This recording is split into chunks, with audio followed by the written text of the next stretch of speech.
son.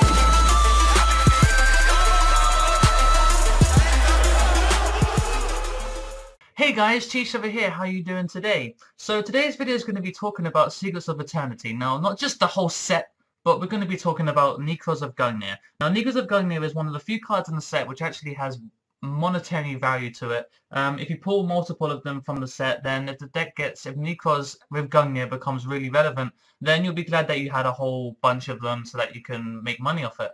Now, Nekroz of Gungnir, which I'm going to have on the screen here for the remainder of the video, you can take a good look at it. You look at its effect, its Dance Princess or something like that of the, whatever it's called. Yeah, she's Gungnir, so, you know, that's great. It keeps in with the theme. Point is of this video is that we're going to be talking about the way that they've worded the card effect. And to be fair, I saw this come up on the Judge Facebook group. And to be fair, I feel like this is going to become a huge issue in terms of future tournaments in the next few months, where people will be using Gungnir, especially in February the 20th. 21st, when the actual Nekroz stuff comes out for real. So when that does, Gungnir will be played at least one, and you will be expecting to have to deal with this card's effect quite often. So I feel like the way that they worded it can be very confusing. So if you see the two parts at the end, during either player's turn, you can discard this card and target one Nekroz monster you control. It cannot be destroyed by battle or by card effects this turn. So what that says is during either player's turn, so it's quick effects, so any time that that you get a response to anything, you can use it, that's fine. Both effects do that. You can discard this card and target one Nekroz monster. So you have to have a Nekroz monster on the field, so that's fine, right? You can discard this card. So you can discard it. I mean, you don't have to trigger it from your hand, but it means that you discard itself. You know, you don't say discard a different Nekroz. It just says discard itself. So you know for a fact that this card's effect, this particular effect, is one that activates in the hand. Now let's take this, what we just read about this one,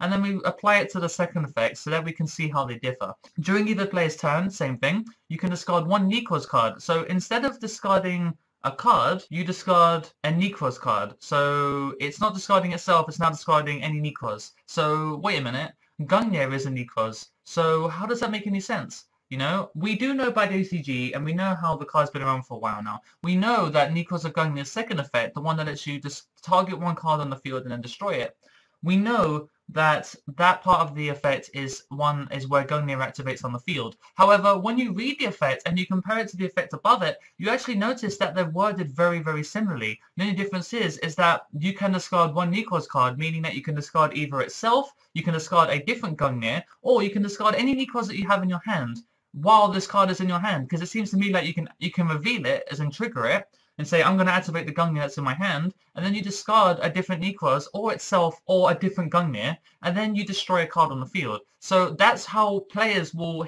see the effect, and that's how they will assume the effect is played. And now, of course, that cannot be the case, because a card effect like that would be incredibly broken. So if they're alluding to that kind of brokenness, if they're saying that that's what the card does and they haven't really clarified it very well, how are players who don't really care for Nekroz and buy packs and then pull Nekroz of Gungnir, and then they're going to see the card's effect and they're going to basically assume that the card does exactly that. It's going to discard itself a different Nekroz or a Nekroz of Gungnir that isn't itself from the hand while it's in the hand to target a card, because the effect before it implies that it probably does the similar effect. They both activate from the hand. So we do know that it doesn't do that, but the way that it's worded, it could have just been something like, during either player's turn, while this card is on the field, you can discard one Nekroz card. That sort of thing would have clarified everything, because now we can differentiate that from the first effect. So therefore, we don't have to make assumptions, because